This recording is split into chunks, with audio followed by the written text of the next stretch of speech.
অনেক দিন বাদে তোমাদের সঙ্গে একটা বড় ভ্লগ আজকে শেয়ার করব। আর বড় ভ্লগ আমি তখনই করি যখন আমার হাতে অনেকটা সময় থাকে। তো শুক্রবার দিন আমার ফুল ডিউটি থাকে। ফুল ডিউটি মানে অফিসেই আমি সারাক্ষণ থাকি, তো কোনো কাজ থাকে না। ভাবলাম বড় ভ্লগ শেয়ার করে যাই। তোমাদেরকে বলছিলাম যে আমার একটা নখ ভেঙে গেছে, নেল এক্সটেনশন যেহেতু করেছিলাম। তো তারপরে টিফিনটা অনেক দেরি করে খাই। আর টিফিন খাওয়ার পরেই পার্সেল চলে আসে, সেটা রিসিভ করি।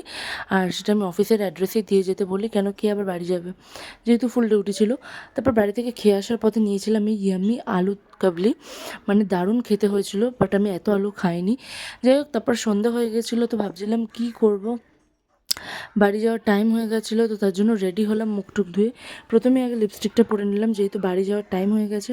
তারপরে লিপস্টিকটা পরে নেওয়ার পরে, যেহেতু চা খাবো, সেজন্য একটু বাইরে বেরাবো বলে চুলটাও একটু বেঁধে নিচ্ছিলাম। আর চুলটা বেঁধে নেওয়ার পরে একদম ঠিকঠাক রেডি হয়ে গেলাম। এবার বাইরে গেছিলাম চা আনতে, যেহেতু লাঞ্চ বাড়ি থেকে করেই এসেছিলাম। তো চাটা নিয়ে এসে বসে খেয়ে নিলাম।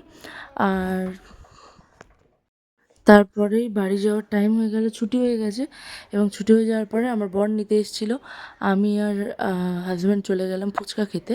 আর ফুচকা টুচকা খেয়ে নিয়ে বাড়িতে এসে পড়ানোর ছিল, সেই পড়ানো কমপ্লিট করলাম। আর ব্যাস রাত হতেই ঘুমিয়ে পড়লাম। এভাবেই পুরো দিনটা কেটে গেল। ফুল ডে তোমাদের একটা পুরো বিজি লাইফ শেয়ার করলাম।